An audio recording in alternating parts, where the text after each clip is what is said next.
Hello, everybody, and welcome to this Cathedral Quarter Arts Festival event.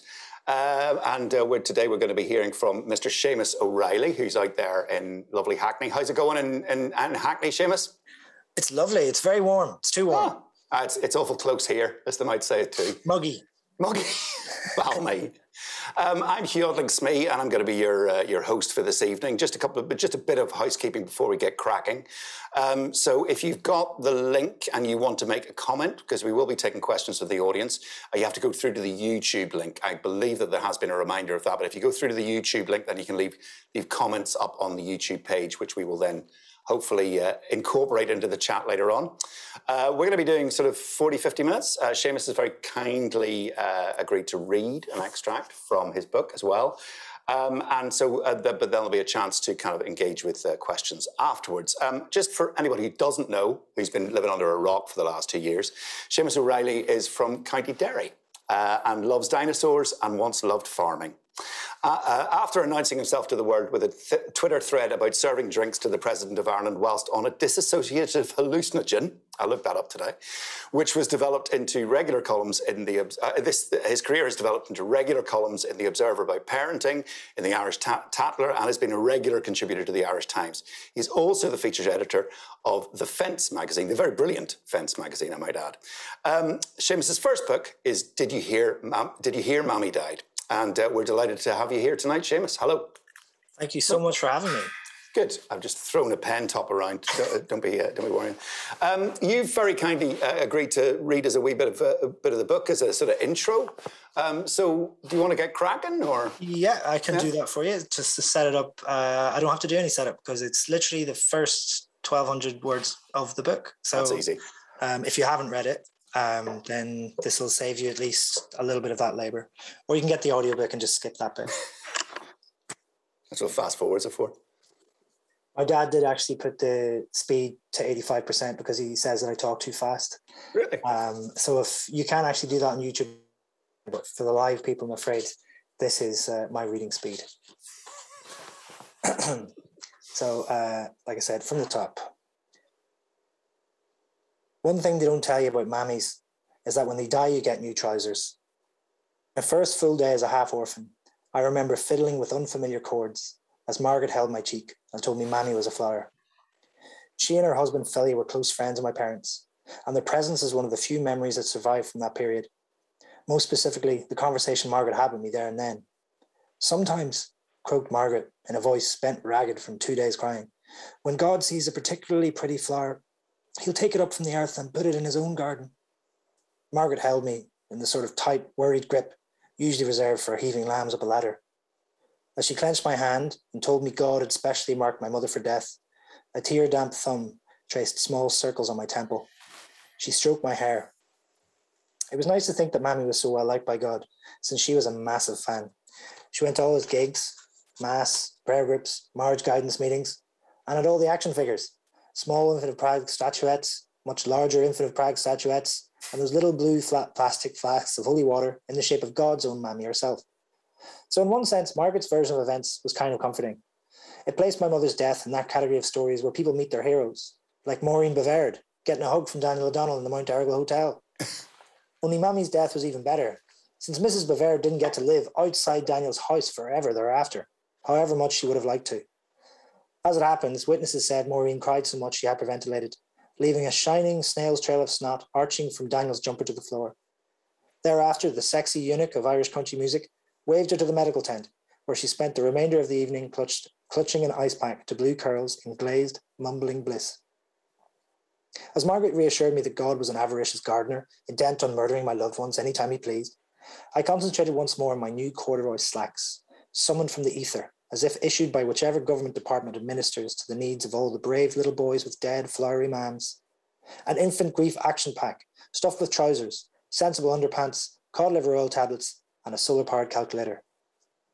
The chords were new and clean and inordinately delightful to fiddle with, most especially when I flicked my finger up and down their pleasing grooves, stopping only each time a superheated nail forced a change of hands.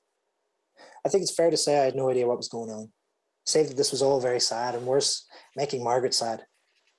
In that way of 5-year-olds, I feared sadness in adults above all things. So I leaned my head upon Margaret's shoulder to reassure that her words had scrubbed things clean. In truth, I found the Flora stories unsettling.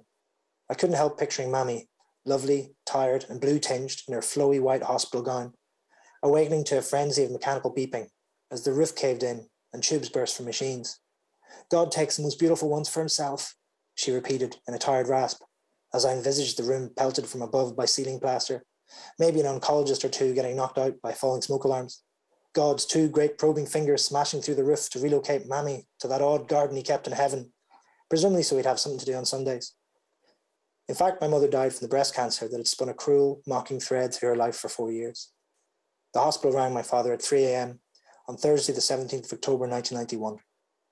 Their exact words went unrecorded, but the general gist was that he'd want to be there quick. I can't imagine the horror of that morning. My father racing dawn, chain smoking, as he managed the 90-minute drive from Derry to Belfast in less than an hour. When he arrived, she'd already passed. Sheila O'Reilly was dead, and my father drove back to Derry, parent of 11 children.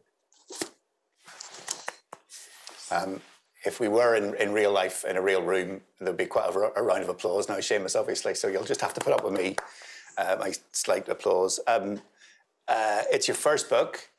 Mm-hmm. How is it? Obviously, you're an experienced writer, as I mentioned. How has it been launching a book in a pandemic? That's a really, really good question, because it's been very strange. Partly, obviously, all the public stuff is different, I presume, because I've had to interview authors and writers and stuff, and have occasionally had to do that like on stage and stuff. And I love those events. I love going to them. I love doing them. I think I prefer doing them when I'm talking about myself, which probably suggests that I'm like a psychopath or a megalomaniac. But I just know that I will have something to say, because that's a subject that's very close to my heart, is myself. Yeah. But in terms of that end of things, it's been slightly alleviated by the fact that it's kind of opened up in some places, and I've been able to do an outdoor thing here, and I've been able to do these online events. But writing and rewriting the book in the pandemic, that was very, very strange. Was it? Yeah, because I think in January, February last year, the book was scheduled to be released in June. Yeah. So that was 2020. And then I got the call at the end of February saying, no, we have to move this. Nothing to do with the pandemic. It was a separate, unrelated issue. Oh, right. Okay. And then I was very upset with myself, because I said, I just obviously haven't written a good enough book. This is what they do. They just, they push your book, and then, in 2043, they finally admit that it's not good enough. I'm an insecure A little bit of self-doubt there. Yeah, obviously. Okay. I think that's familiar to many writers. You're just waiting for the person to say, oh no, wait, this has all been a mistake. You aren't good enough. Effort. Yeah. Yeah. So obviously that was trying, because it's not like I could go to the pub and commiserate, it was just. So you were just stuck in a room? Yeah. I was just like, oh God. But it did mean that I had slowly but surely, knowing that I had a whole year, 14 months actually to make changes. I thought I had the perfect book, and I didn't. I had enough time to really, really, that maybe in the back of my mind I was thinking, no, that could be better. That could be. So to some extent it actually made it better, because I had so much more time, a real surplus of time with the material. But the good thing about that is that you also have time to fit in the 3 months where you don't look at it at all. Right. And then you go back to it and you realize, that joke's a bit cheap, or that's actually drawer and that whole thing. Yeah. And I also went and this is how good I was at procrastinating from changing things. I set up a podcast mic, and I read the entire book as it was in that form into a mic, so that I could hear every false note as I was saying it. Yeah. So then I changed the text, delete, start recording again, and until I had what I considered the best possible version of the book. That got rid of loads of clunk. Probably lost about 4,000 or 5,000 words just by reading it. Then I put the recording on my phone and listened to it again about 3 weeks later, and I heard loads more stuff that was false. Oh, really? God, that's so thorough. My goodness. But I was just bored, and I had so much time. And I was also thinking, well, no one's going to ever read my terrible book then. even my publishers who've paid me money, they're saying, nah, it's fine. Yeah, we'll put it out whenever, which obviously is not what happened, but that's in my brain. So that was good, because I would never have done that. I would have kind of done what I always do, which is, think something's really good and be happy to put it out. And then maybe, 6 months later or a year later, thankfully it doesn't happen all the time, but it does happen, I think, to anybody who writes things. You think, that's actually a wee bit. So you had the sort of the freedom, the liberty to kind of do that in your own time. Absolutely. And I didn't consider it a blessing at the time. It's only looking back now and realizing, because I know the whole thing, like it was tattooed in my eyelids at this stage. Having said that, there are still mistakes in the book, which are little Easter eggs. So it's still in its second printing. A third printing could happen soon. So I can reveal some of the mistakes as we talk. And then people will have to go out and they'll have to snap up those early, it'll be like, the stamp that was printed upside down and it's like really valuable. That could be a thing. So there are still some mistakes in there, but I ended up with a book that I liked, is basically the best thing I could say. Well, and lots of other people like it as well, which is handy as well. It's been on our Irish bestseller list for since it really came out, hasn't it? Yes, it's been number one for 6 weeks. My father would like for me to remind everybody. Number one for 6 weeks, my goodness. Yeah. My dad considers, because the book is primarily about him, that means that he's been number one for 6 weeks. Yeah, I think he can certainly take some of the glory anyway. When did the idea come to you for the memoir? Did it come out of a feature that you wrote, or was it more of a kind of longer gestation of wanting to write something like this? It's basically a bit of both. It's pretty much exactly that combination, where I've obviously been telling stories about my family. For anyone who doesn't know, I have 10 brothers and sisters. My mum died when I was 5. My dad is a superhuman man who brought us all up between the ages of 2 and 17. I think we were at the time of my mum's death. My mum died very tragically young, 43. So these are all stories, obviously, and things that I thought about a lot in my life. I've talked about a lot in my life. And then also my dad's quite a character. He has some very... He lifted a car. He lifted a car, which I think is just extraordinary. I mean, there's a chapter of the book which is called "This One Time Daddy Lifted a Car." Yeah. Because I just wanted it to be... I wanted it to capture that weird sense, which I address in the chapter, which is these things sound like the sorts of things that 6-year-old kids tell their 6-year-old friends. My daddy could beat up your daddy. And my dad was not the sort of guy who would necessarily be beating anybody up. No. I think that's putting it mildly. He's a very, very placid customer. Unless he's literally a customer in a shop, then he becomes a consumer. Then he's a consumer rights activist. Yeah. But yes, my dad literally, my brother's foot got lodged under the car. My dad heard the yelp, ran out, and with some satanic strength managed to lift the Volvo, just the corner of the Volvo. 1.2 tons. Doesn't know how he did it. He did. What's the word? He confessed. I confessed the moment, but he related to me. I got the chance to read him some of the book, and he was still in awe of that moment, because he confessed that a couple of nights afterwards he went out at night time and he tried it again. Yeah. And he said, just couldn't, just not. Must have been the adrenaline. It must have been trying to get his son from under the wheel arch. Yeah, exactly. And I think it's one of those things which my dad is very much a man of faith, more so than I would be probably. And so he thought of that as, that's connected to sort of a God stepping in or something like that. Yeah. So those kind of stories always percolated through your life, I suppose. Absolutely. And you'd end up telling them to people, and my family are all very chatty, probably because we're desperately vying for one parent's attention between the 11 of us. Yeah. So we're all very gregarious, and so we very loud and raucous around the dinner table. We are all probably within our friend groups, the chatty one, the storytellers, the storyteller.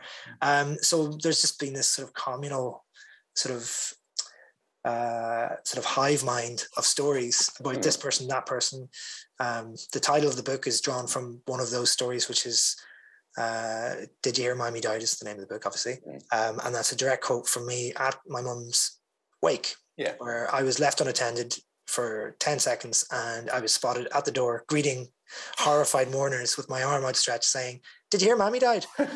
As if it was just the news of the day. And that's not a story that I remember. I don't remember doing that, thank God. Seeing just like, you know, dozens of my parents' friends just crying on the doorstep and me making them feel even worse.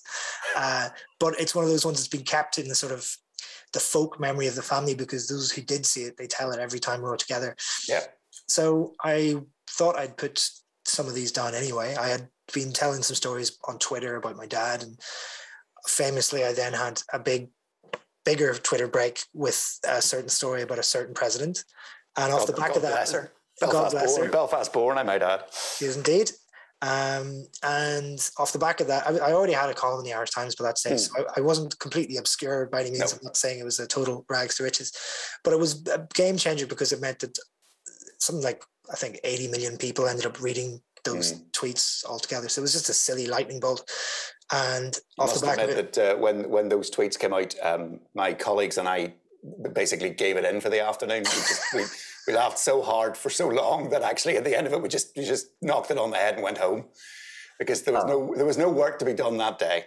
Oh, that's fantastic. They were very funny. They were very funny. I'd love it if I had some sort of horrible dent in the economy. That'd be great. You were the productivity dip that day. Yeah, but then off the back of that, I got the Observer asked, "Hey, would you write something about fatherhood?" Which is a bit of a leap. But I was expecting my son Rua then, so this is just over 3 years ago, and I talked about my dad on Twitter, and they see news things, and they said, "Hey, how about, you know, you comparing, you've got this dad that you really admire, what about your experience becoming a dad?" So I was like, okay, I wrote that piece.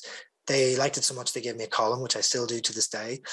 And then off the back of, you know, all this kind of stuff, someone got in touch and said, "Hey, would you ever think of writing something longer?" I actually had a book thing ready to go along those lines, but with the juice from everything else, it all kind of fell into place after that. Then I just had to write the bloody thing. And were you scared of memoirs? Were you because I mean, well, sorry, that's maybe the wrong. There are a lot of memoirs now, should I say?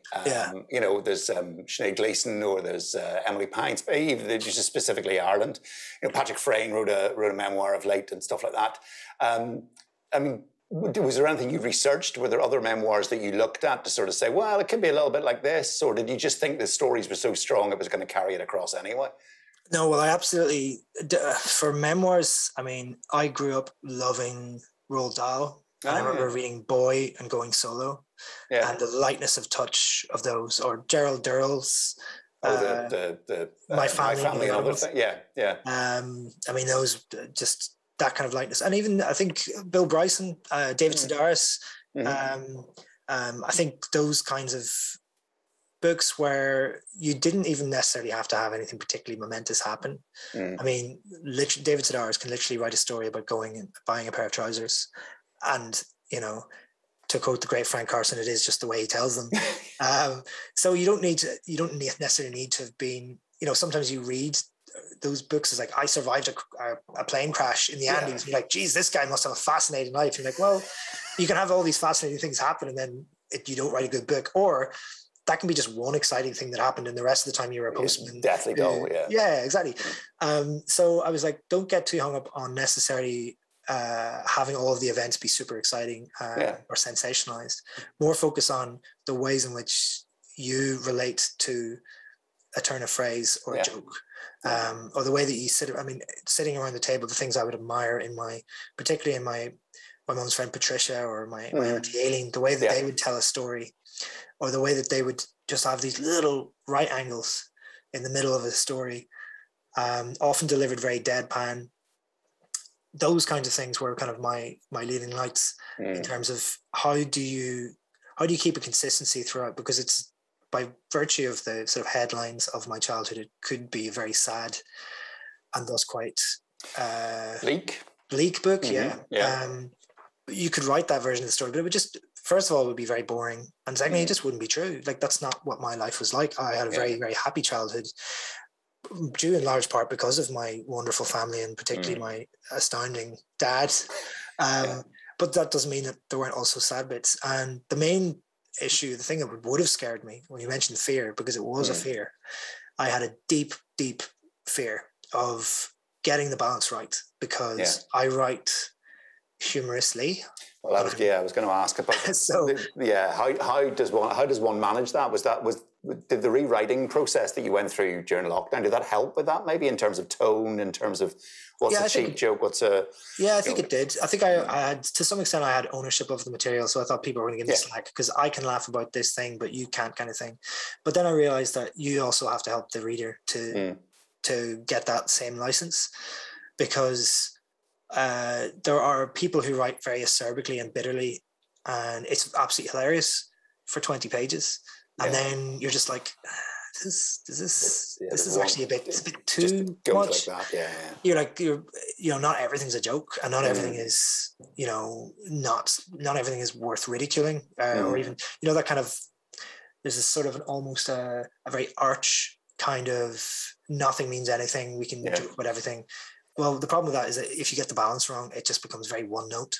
Yeah. So I constantly would find that where I was writing something like, I love this joke and I love this emotional payoff, but I can't have my cake and eat it. I have to sacrifice one or move it or change it. And that was something I got in the editing process, was like, when I'm enjoying, the smell of my own stuff a bit too much, and I realize, no, that's not good enough, because it's cheap, and you're kind of letting yourself off the hook, and you're letting the reader off the hook as well. Yeah. Like, there are some sucker punch moments in the book, I've been told.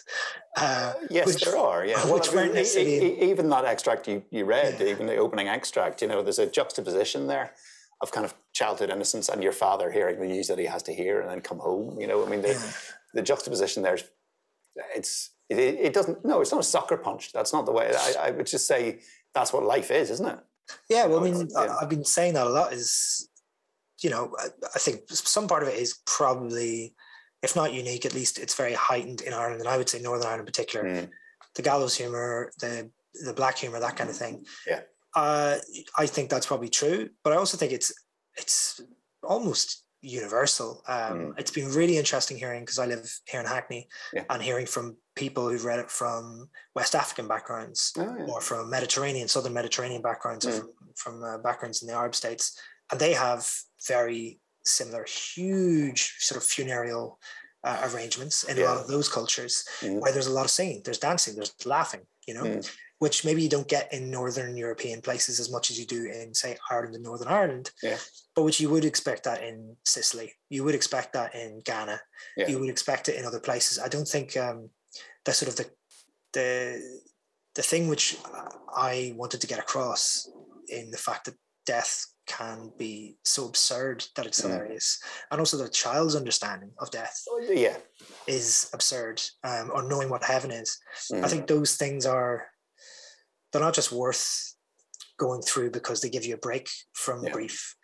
I think they're going through because they accelerate the process of going through grief. It's not just a pause, it's a fast forward to some extent. It's part of the healing process, and I think a lot of cultures appreciate that. Even if it is literally 2 days in your house where you have to make 600 cups of tea and pyramids of sandwiches. Apple and Mars bar sandwiches and things like that. Yeah. I think, it's also that sense that there shouldn't be formal rules for behaviour necessarily, in terms of, that it is okay to be wild, and it is okay to react in strange ways to what's going on around you.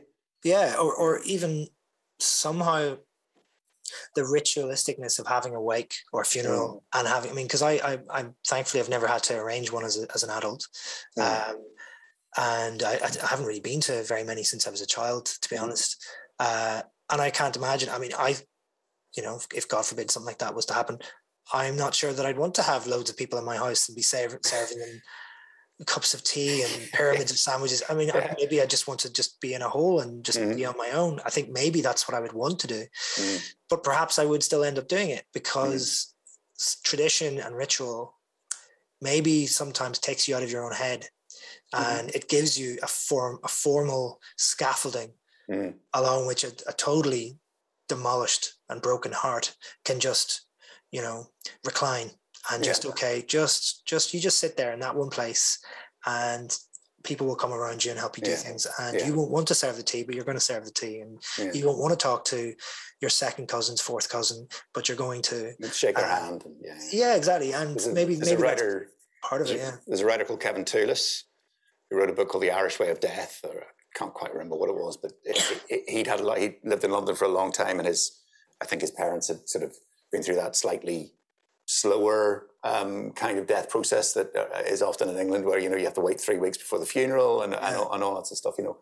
And I think he then compared that with the way that one of his relations went in Achill, and the sort of the community in Achill, and how that all worked and things like that. I don't think he was making a kind of big English versus Irish kind of point, but I think he was sort of, you know, saying that maybe there was a better way to think about death that involved community and involved kind of those rituals, those kind of salves, I suppose, or, well, such as they are, you know. Yeah, well, I met a Zoroastrian.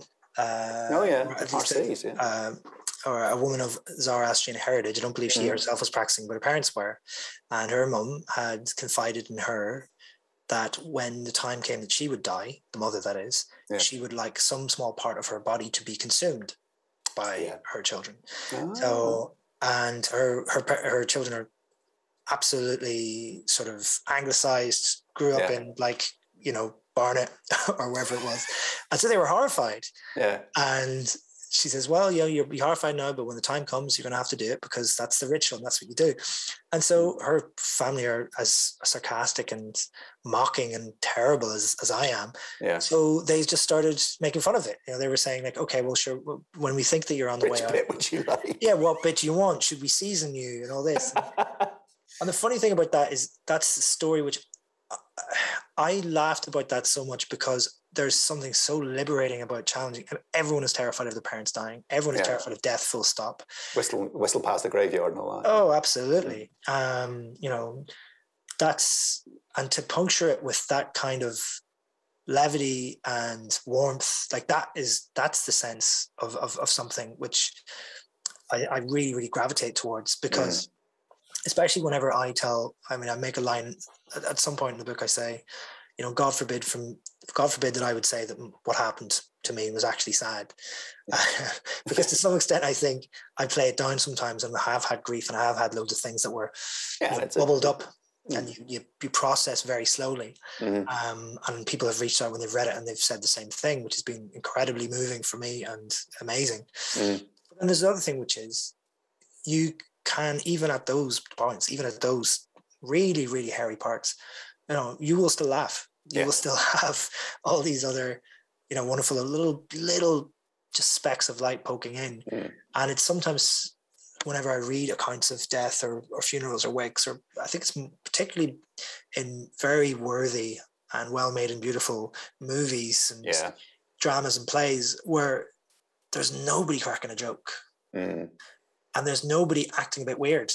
And there's nobody just doing something that doesn't look like it's trying to get an Academy Award. You're like, it's not just that it's not to my taste. It's like no planet I've ever been on. No. You know, anywhere I've been where there's the hardest, saddest, weirdest things have happened. You know, even if, geez, that was a tough day, the next day, you know, the cat will shit somewhere. Or, you know, there'll always be some.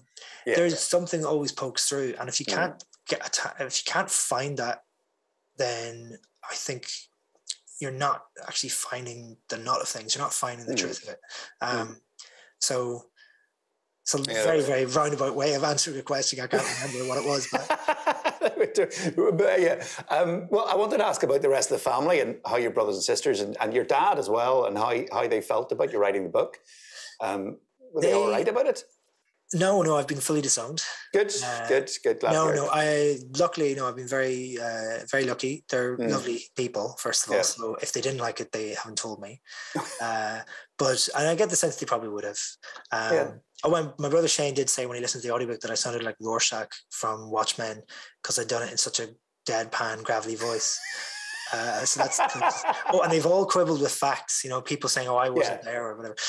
I wasn't there, or that person was actually some other person or whatever. I read the book, at least the first about 5 or 6 chapters from it, non-sequentially. I didn't read certain bits, but I read 5 or 6 chapters to my dad about 2 weeks before the book came out. Because his eyesight's very bad because of his diabetes. Right. So I didn't want him to have to wait, because I couldn't give him a preview copy of the book. The audiobook hadn't yet been recorded.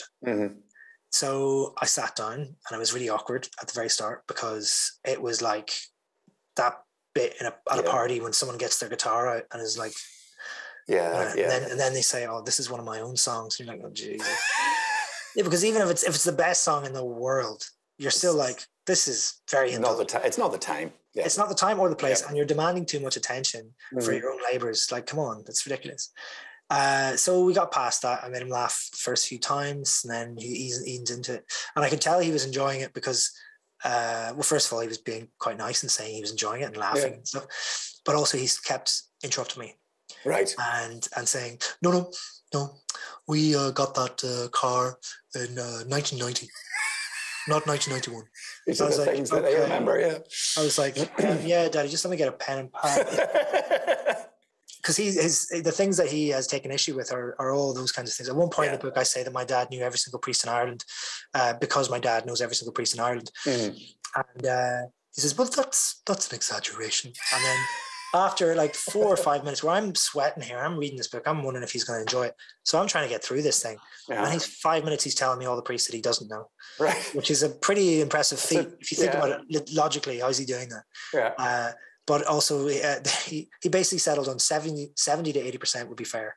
So, you know, for the want of that 20%, I lost probably a couple of years off my life. Still pretty impressive, mind you. But it's been amazing. For listeners out there, you should know that Séamas's father's from Fermanagh. So that's why he suddenly adopted a soft accent there. Yeah, and he's been hearing a lot from people from Fermanagh as well. So that's been nice.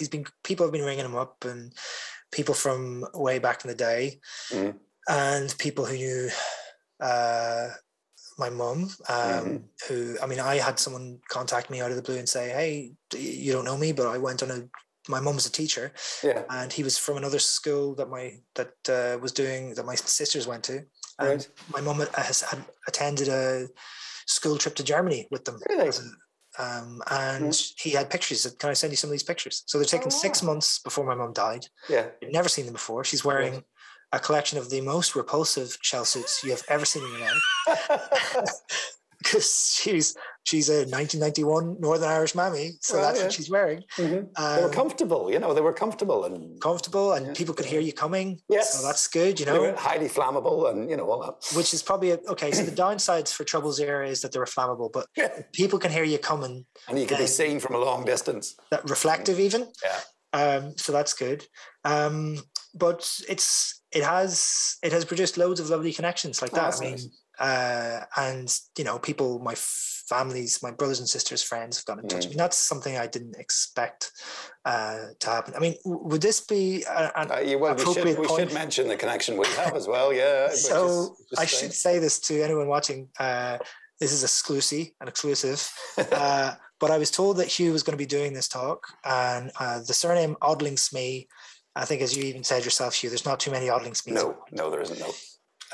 But I knew the surname Odling-Smee because my mum kept letters, or my mum sent letters to her very dear friend Patricia, who I love and adore, and who gave me those letters. And in those, she talks about a lot of things for the last 4 years of her life, including her diagnoses and, you know, remissions and relapse and everything. And I knew the name Odling-Smee because her consultant was a Dr. Odling-Smee. William Odling-Smee, who was Hugh's father. That's right. Yeah. So she spoke very, very highly of you, or of your father. Well, if she'd met me, she would have spoken very highly of me, obviously, as well. But we can't rule it out that she had, and she decided not to mention it. I might have been wandering around the office one day or something. Well, it was one of those things where I was telling people, like, obviously it didn't really work against this idea that there's only 5 people in Northern Ireland. True. We all know each other. Yeah, but it was a very moving moment for me because he was consultant there in Beaver Park, was it specifically, or he would have done some consultancy there and at the Royal Victoria as well, I suppose. I mean, the cancer services were all over Belfast at the time, but I did mention to him yesterday. He's a much older man now and foggy of mind, but he did remember a Séamas O'Reilly who had 11 kids. Yeah. I mean, it was quite interesting growing up, you know, and reading the books. Quite a kind of, because I would have heard anonymous stories at the dinner table, because one of the things a lot of medical supervisor or medical people do is they kind of offload when they come in, and they tell the stories so that, you know, because they say a lot of stuff and they deal with a lot of grief and difficulty and all that such. So it was quite, you know, I always heard sort of things, and reading the book, you get a sense of the impact of some, you know, what cancer does and you know, what it is and things, you know, but yes, it is. It's a strange connection. It is, and I'd like to apologise as well if the image of God's two probing fingers might have taken your father out. I did psychologists, which is a slightly different part of medicine, perhaps. I don't know if that... What was that? I said two probing fingers knocking out a few oncologists on the way. Well, yeah. So I'm sorry. I think he would have seen the joke in that, to be honest. Yeah. Well, it's an interesting sort of thing, odd connection. But yeah, it is a very small place, this. Yeah. Unfortunately, Séamas, I never had the wit to go into surgery because I think my dad's specialist magazines put me off quite a lot. You know what I mean? But yeah, no, I ended up interviewing interesting people at the end of Zoom calls and things like that. But yes, it's an odd connection. I mean, did you mention that to your dad at all? I did. I mean, that's been one of the real joys. I mean, in the book, I mentioned that since I've been writing the book, my dad has become a very, very paradoxical man. Where I think a lot of people watching this might have a dad who's similar. He won't talk about the stuff that you want him to talk about. Childhood. What was it like? You know, going through the 60s and 70s. He was in university in Belfast. How did you tell us all soppy old stories about courting my mum and stuff like that? And he'll kind of clam up a bit, and he doesn't want to talk about that, but he will, as I've described, tell you every license plate for every vehicle he's ever owned. Yeah. And he started ringing me up very regularly saying, Courtney Cox was just in Derry, and you should put that in the book.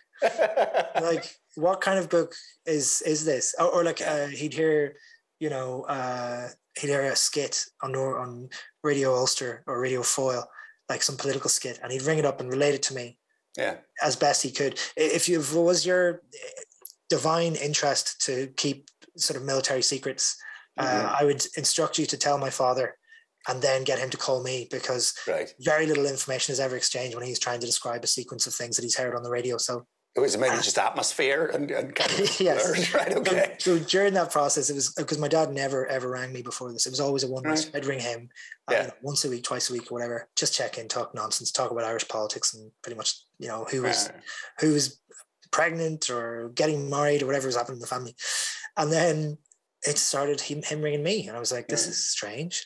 And since the book's come out, that's now kind of reversed to him ringing me to say, well, Paddy and Hazel rang me, and they've read the book, and he would bump into people and they'd say, like, my German teacher, and she said she'd read it. So that's lovely, because it's nice to know that people are reading it, first of all, and also that they're reaching out and they get a chance to say to my dad. It gives them an excuse to say to my dad that thing that would be weird for them to say in any other context, which is, of course, we love you, and you did a pretty amazing thing.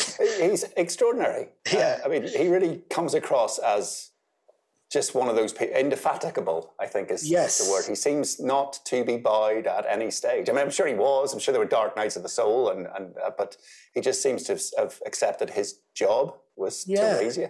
Yeah, and I think that's something I go into, is he had the work ethic of a soldier ant. That's how I put it. Just extraordinary. And I, as I've said many times, like, I've got one son, he's 3, I adore him, he's really notable in the grand scheme of things, and I genuinely feel like I should get a Nobel Prize every single night, because it's really tough. And every one of my siblings has had the same experience, where we've just had some yogurt strewn, Lego attacked day, and it's been the one that's too much, and we've rung up my dad and we've just said, how did you do this? How did you do any of this with 11 kids? Because he had 11 kids between the ages of 2 and 17 when my mom died. Brought us all up. He had 6 teenage daughters at once. Jesus. By the time he was 50. So there was just one, I think there was 1 year or a year and a half where the ages aligned, so that 6 of his 7 daughters were teenagers. He had to, in that sense, he had to adopt the roles of mum and dad. He had to very quickly learn a lot of man management skills that maybe, few of my friends' dads would have had. Yeah. You know, he was comfortable talking about his emotions and comfortable, you know, expressing love and talking about those things. Well, that's what comes across most is just the amount of love in the family and the amount of love. There's a lovely story about the Christmas turkey at the local convent and stuff, and the kind of community and people looking out for you as well. Yeah, and always unacknowledged, because if they were to say, because our oven in our house was, you know, pretty big, because, you know, I had to deal with 11 people, but for like a big things, like if you had like a few more people there now, we had to get our turkey for Christmas cooked by a convent, and they would no more give us the turkey we gave them. We'd give them a big turkey, like a proper, you know, a proper Tiny Tim Christmas Carol turkey, but we would get back a turkey the size of a Fiat 500. A cow and a turkey. One year it was stuffed with a ham.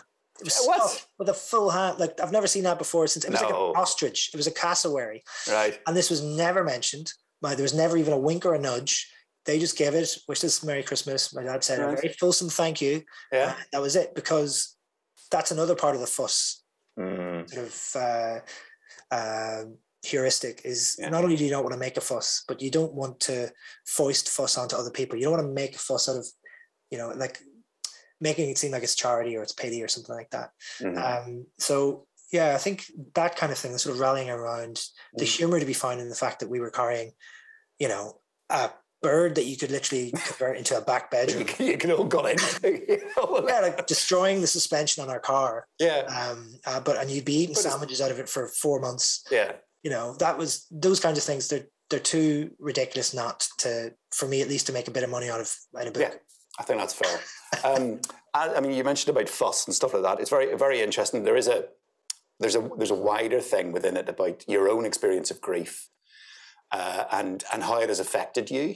You know, as you've gone through and sort of inherited grief as well. I mean, I would know something of that from my family as well. It's a kind of you may not have experienced, you know, you may not have all the memories, but there's a kind of guilt and grief and all that sort of stuff wrapped up into it. You make sort of parallels without being terribly overt. I mean, it's not a political point you're making at the end, but you know, you grew up in Northern Ireland during the 1980s when, let's face it, it was a bit mad, and there was a lot of atrocities and bombs and sort of low-level kind of misery and all the stuff that was going on. But it's not something that we've particularly dealt with well.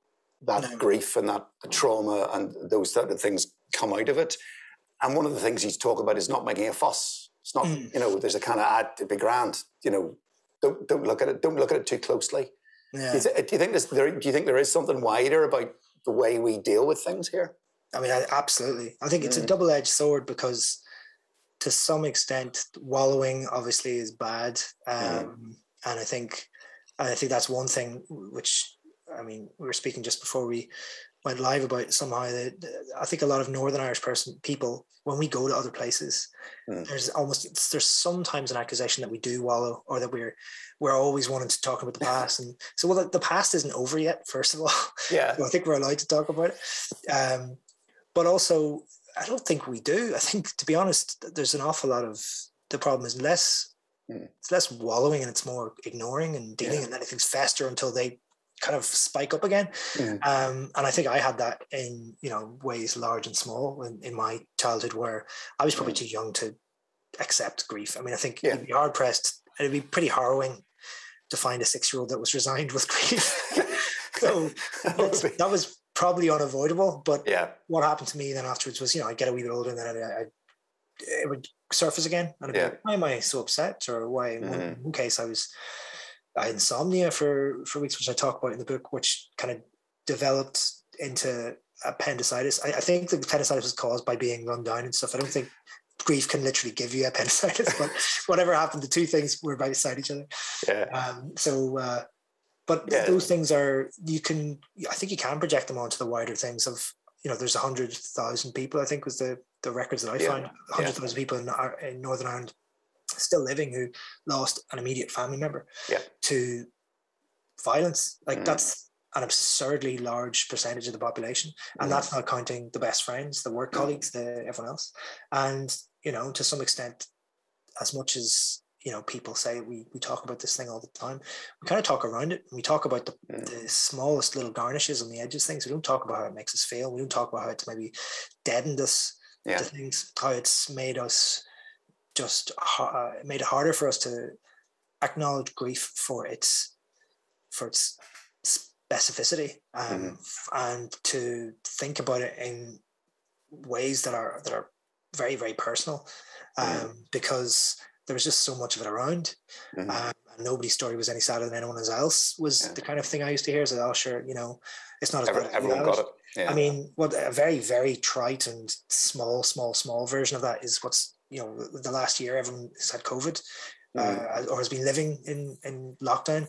You know, you're always prefacing everything you say. I had COVID and it was terrible, but you're, oh, Jesus, it's not as bad as. Yeah. You know, there's almost that prefacing thing, because I feel that very strongly. I feel like that's come to me almost genetically from Northern Ireland. Is I never wanted to make it look as if I'm making a big song and dance about it.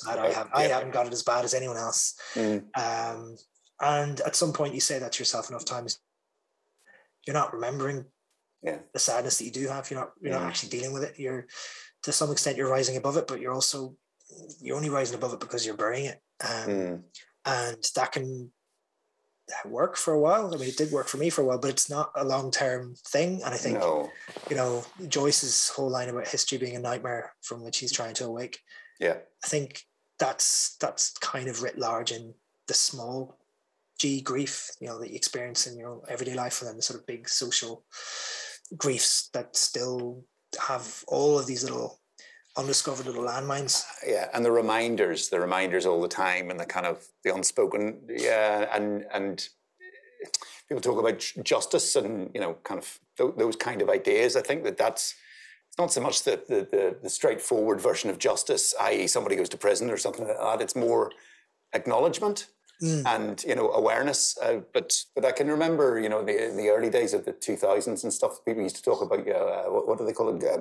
Misery hierarchy or something, or troubles hierarchy. Yeah. You had it worse than you, and those kind of things, as opposed to trying to create some kind of collective response to it. Yeah, I mean, I described the hierarchy of grief at the wake, my mum's wake, where you'd see the horrified looks on people's faces when they arrived a little bit earlier than they should have done, because like maybe if you come at 2 p.m, that's for like the really close friends, and like, oh geez, this is just someone that she kind of met once or twice. You know, and it's funny because lots of people have written to me since and said that's exactly what it's like. Or I mean, I even get it in a weird way sometimes when you see someone maybe on Facebook. I mean, again, talking about very trite comparisons, but it's just something that strikes me. If someone passes away on Facebook, I didn't really know, but my friends knew, and I liked this person, or at least I liked their friends, and I want to say, you know, I'm so sorry to hear it, but then like, who am I to say that? Do I have the right to say that? You know, and I think everybody can feel that feeling. Like they know that feeling of, am I right to show that I care? Is it allowed? Will it upset the other person? Will it look like I'm showboating? Will it look like I think that what everyone needs to know is how upset I am. You know? that's the fear I have in my head. You know, and you know, it's something which I did kind of reflexively as a kid. Anytime that anybody's mentioned anything about my mum or whatever, and then they'd catch themselves, like they tell you your ma joke, like your ma's fat or whatever. And then that didn't bother me at all, like that kind of stuff, because it was a silly joke and never did. It didn't make any sense to me that I'd be offended by it.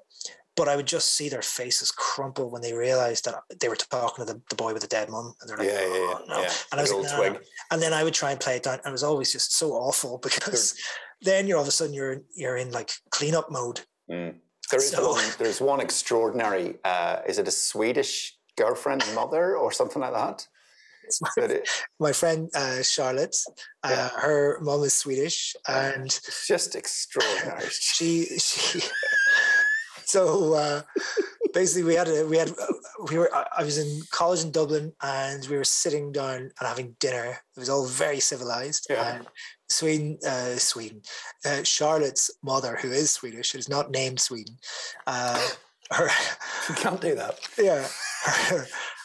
her mother's fabulous. She's just the most vivacious, lovely person. I mean, I met her that one time, and she's one of my favorite people I've ever met, because when I went through, did the whole thing, and I said, "Oh, I've got 10 brothers and sisters. Oh my God, Irish names," and she was, very interested in all that. So I was writing it all down, and all fine. I was talking about all family stuff, blah blah blah, and then she says, "Wow, how did your mother cope?" And I was like, "Oh, well, actually, starting about the spiel that I have written, like off the back of my hand, that I've said a million times. Well, actually, my mother died, blah, blah, blah. And I had only got out, well, my mother died, before she said, I'm not surprised." Oh, it's brutal funny, as they say, brutal funny.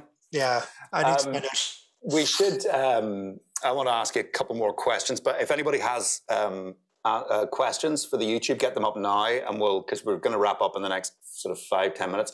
I should ask you a very important question. Derry is County Derry, the city, is quite a big character in all this. But I wanted to definitely ask you. There's two guys that you mentioned. One's called Barty Harkin. Yeah. And the other one's called Con Huxtable. Yeah. Now, are those two real names, or have you hidden them away? Are they nom de plumes? They're all nom de plumes. I've pretty much changed all of the names. But my favorite was Euclid Duddy. Is that real? No. I mean, I can't.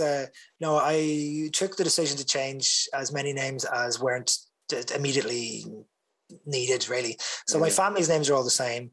And so most of the family friends, but there's a few family friends I changed just because they kind of featured a little bit more, and because all the priests' names have been changed. Mm-hmm. So I'm afraid there is not, nor has there ever been, a Father Finbar Staples. Fantastic. Was he the guy that ran the cinema? Was he ran the Orchard Cinema, did he, in St. Colum's? He did. That's right. So, I mean, it's pretty obvious who he is. I mean, the lawyers for the book were quite funny. They said, you're going to have to change some of these names. And, there's the priest that runs the cinema.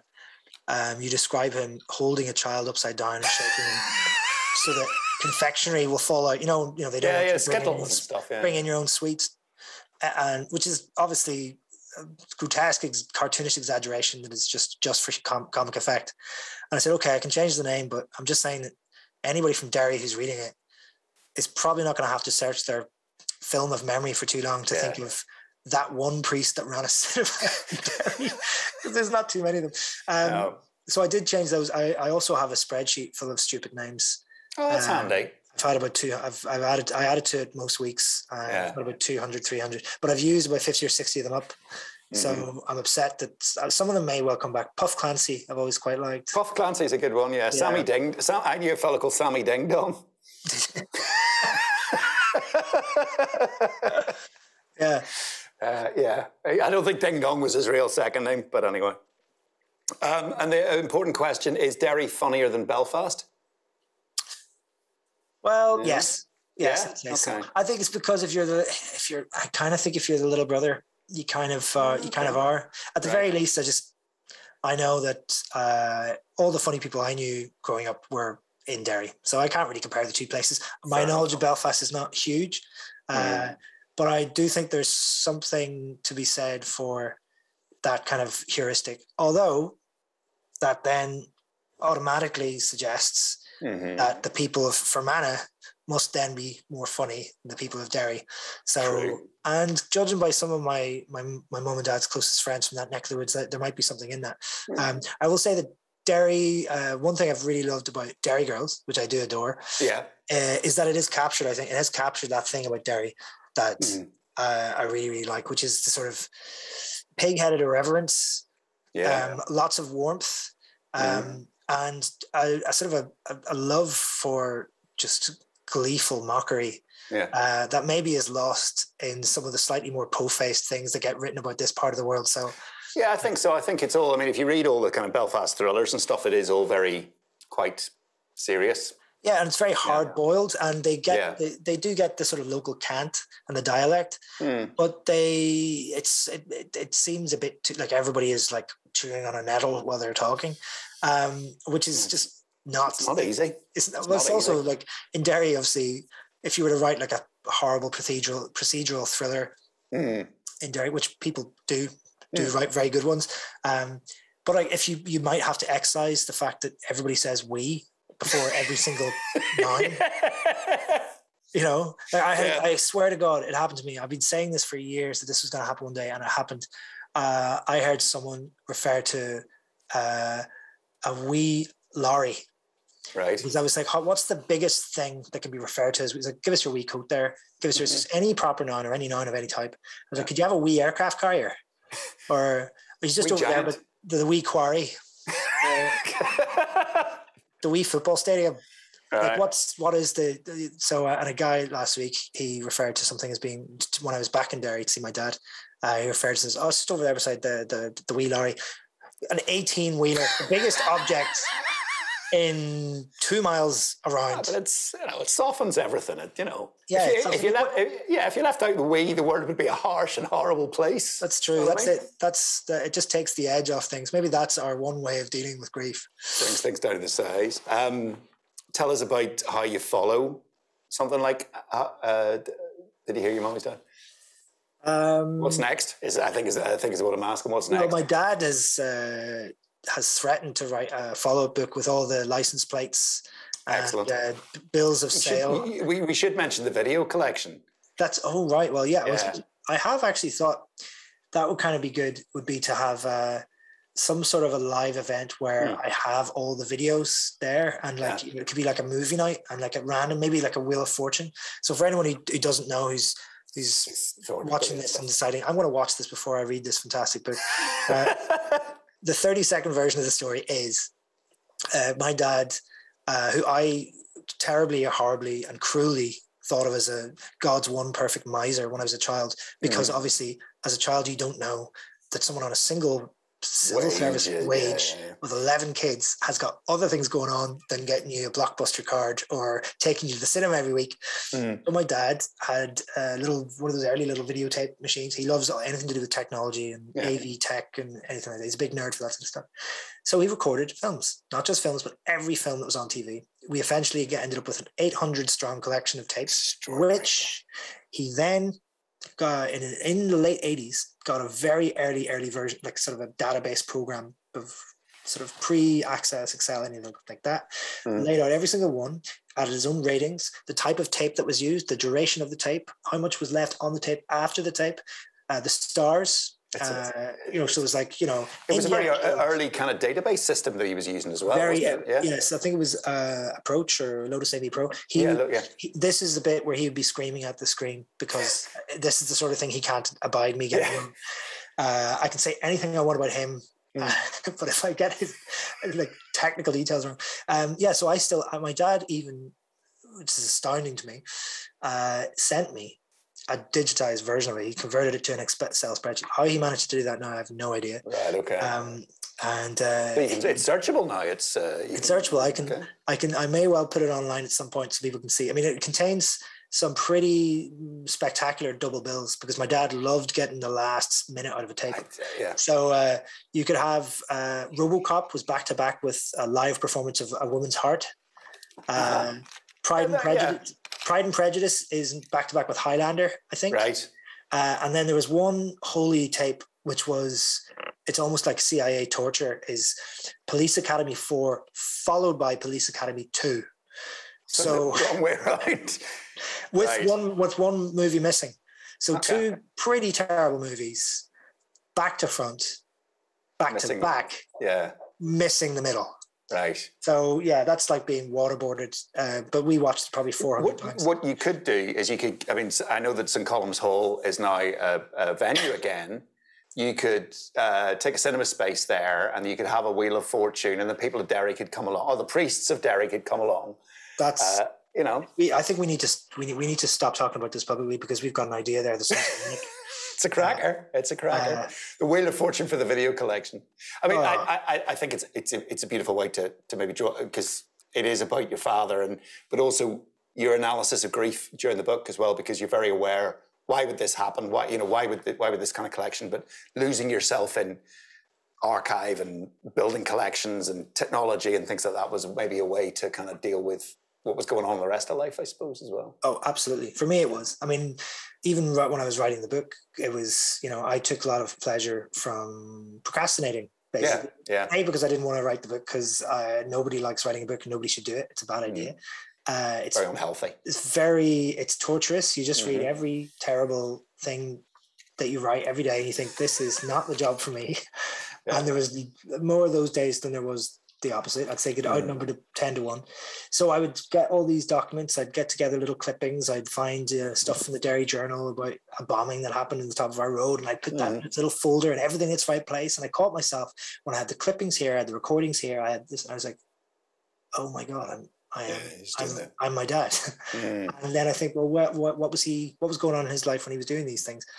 Maybe he was just trying to throw a semblance of order onto chaos and structure and you know, some of it's just distraction. My dad got really into genealogy when he was you mentioned that in the book about 50, and you know, he went, this is before, like, you know, ancestry and all ancestry, that stuff. Which, by the way, he's completely converted to that now. He's obsessed with it. So he's found his he's found a happy home there with all of his American cousins getting in touch and second cousins and stuff. But he went the old route. He was going into the little libraries in Fermanagh and Derry and everywhere, pulling out little index cards and looking these people up and going to the big dictionaries biography. And I was like, this is what I'm doing right now. I'm doing the same thing. I'm calling up this person. I'm typing up the interviews. I'm finding myself lost in all these details, partly because it's comforting, partly because it makes me feel like I'm writing the book when I'm not writing the book, if I'm being honest.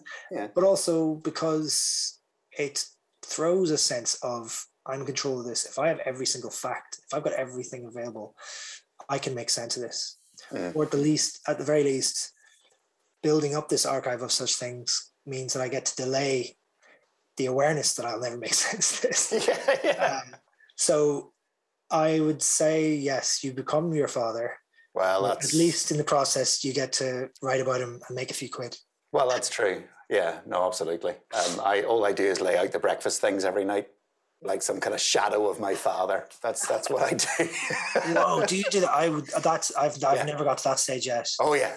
Laying out when my daughter was first born, I decided, right, we're going to do this and this. We're going to buy in. We're going to sell the farm and become my father. This is how it's going to be. I can't remember. I think it was my brother Dara who said that he realized that he'd become my dad when he went out to a shed. He had a little shed. First of all, a shed is a pretty good sign. Yeah. But second, he said he realized he had a set of wood. He had a bit of wood that was set aside just for stirring paint.